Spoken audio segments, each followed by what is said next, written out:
Kothamangalam MA engineering കോളേജിലെ വിദ്യാർത്ഥി മിച്ചി മർപ്പു പഠന പ്രതിസന്ധിയെ തുടർന്ന് ആത്മഹത്യ ചെയ്ത സംഭവത്തിൽ ചൊവ്വാഴ്ച രാവിലെ വിദ്യാർത്ഥികളുടെ പ്രതിഷേധം അണപൊട്ടുകയായിരുന്നു. കോളേജിന് മുമ്പിൽ തടിച്ചുകൂടിയ വിദ്യാർത്ഥികൾ കോളേജിന് അകത്തേക്ക് വാഹനങ്ങൾ കടന്നുപോകുന്നത് തടഞ്ഞുകൊണ്ടാണ് വീണ്ടും സമരം ആരംഭിച്ചത്. വിദ്യാർത്ഥികൾ ക്യാമ്പസിലേക്ക് കയറാതിരിക്കാൻ അധികൃതർ ഗേറ്റ് പൂട്ടുകയും ചെയ്തു. മണിക്കൂറുകളോളമാണ് ഗേറ്റിന് മുമ്പിൽ വിദ്യാർത്ഥികൾ തുടർന്നത്. കാറിലെത്തിയ college association secretary doctor Winnie വർഗീസും വിദ്യാർത്ഥി പ്രതിഷേധത്തിന്റെ ചൂടറിഞ്ഞു.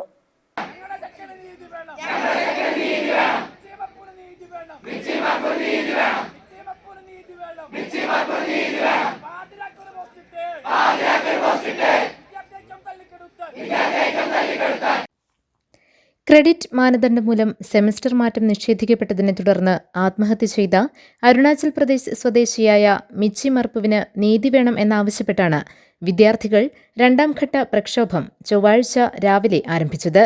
ഞായറാഴ്ച വാക്കാൽ നൽകിയ ഉറപ്പുകൾ പ്രിൻസിപ്പൽ പരസ്യപ്പെടുത്തിയപ്പോഴുണ്ടായ അവ്യക്തതയാണ് പ്രധാനമായും വിദ്യാർത്ഥികളെ പ്രകോപിപ്പിച്ചത്. മർപ്പുവിന്റെ മരണത്തിന്റെ ഉത്തരവാദികളായ പ്രിൻസിപ്പാളും ഡീനും അടക്കമുള്ളവർ മാറി നിന്ന് നിഷ്പക്ഷമായ അന്വേഷണം നടത്തണമെന്നും മർപ്പുവിന്റെ കുടുംബത്തിന് ധനസഹായം നൽകണമെന്നും വിദ്യാർത്ഥികൾ ആവശ്യപ്പെട്ടു. ക്യാമ്പസിലേക്കുള്ള അധ്യാപകരുടെയും ജീവനക്കാരുടെയും വാഹനങ്ങൾ തടഞ്ഞുകൊണ്ടാണ് സമരം ആരംഭിച്ചത്. വിദ്യാർത്ഥികൾ ക്യാമ്പസിലേക്ക് പ്രവേശിക്കാതെ പ്രധാന ഗേറ്റ് കോളേജ് അധികൃതർ പൂട്ടിയിരുന്നു. ഗേറ്റ് തുറക്കണമെന്ന ആവശ്യവുമായി മുഴുവൻ വിദ്യാർത്ഥികളും ഗേറ്റിന് മുമ്പിലെ റോഡിൽ തടിച്ചുകൂടിയിരുന്നു. ഇതിനിടയിലാണ് college association secretary doctor Winnie Varghese കാറിൽ എത്തിയത്. കാർ കടത്തിവിടാൻ വിദ്യാർത്ഥികൾ തയ്യാറായില്ല. വിന്നി വർഗീസിന് നേരെ വിദ്യാർത്ഥികളുടെ പ്രതിഷേധം തിരിഞ്ഞു. ഏറെ പാടുപെട്ടാണ് അദ്ദേഹത്തെ പോലീസ് ക്യാമ്പസിനുള്ളിലെത്തിച്ചത്.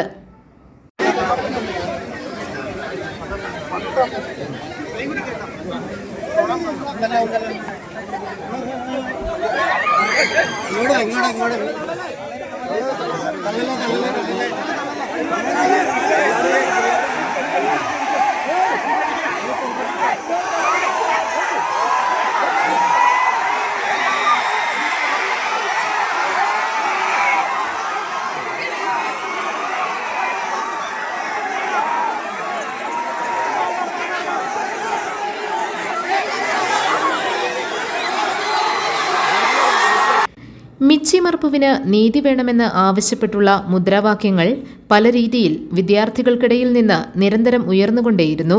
മുഴുവൻ വിദ്യാർത്ഥികളും ഒറ്റക്കെട്ടായാണ് സമരരംഗത്തിറങ്ങിയത്.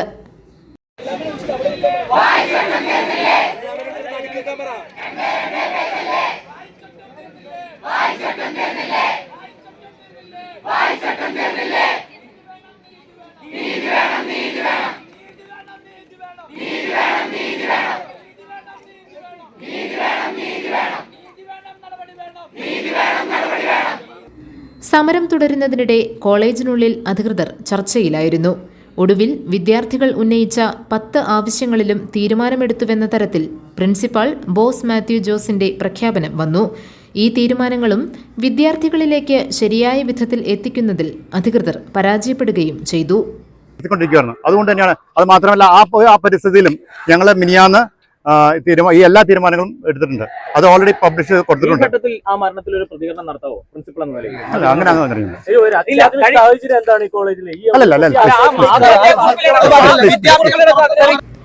പ്രിൻസിപ്പാൾ തീരുമാനങ്ങൾ പ്രഖ്യാപിച്ചതിന് പിന്നാലെയാണ് പുറത്തുനിന്നുള്ള വിദ്യാർത്ഥി നേതാക്കളെത്തി ഗേറ്റ് തള്ളിത്തുറക്കുന്നതും വിദ്യാർത്ഥികൾ ക്യാമ്പസിൽ പ്രവേശിച്ചതും.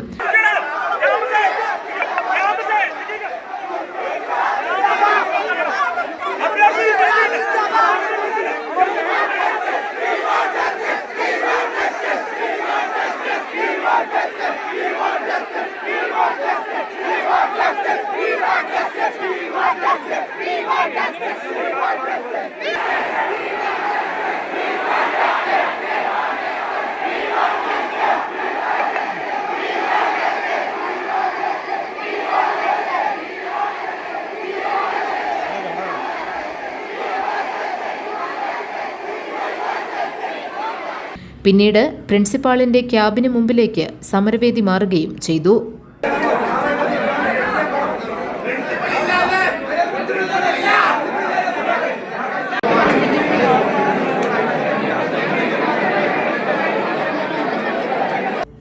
മിച്ചി മർപ്പുവിന്റെ പോസ്റ്റ്മോർട്ടവും മൃതദേഹം നാട്ടിലേക്ക് കൊണ്ടുപോവുകയും ചെയ്തത് തിങ്കളാഴ്ചയാണ്.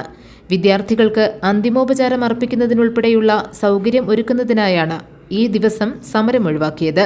എന്നാൽ ചൊവ്വാഴ്ച കൂടുതൽ ശക്തിയോടെ വിദ്യാർത്ഥികൾ രംഗത്തിറങ്ങിയതാണ് മാനേജ്മെന്റിന് തിരിച്ചടിയായത്.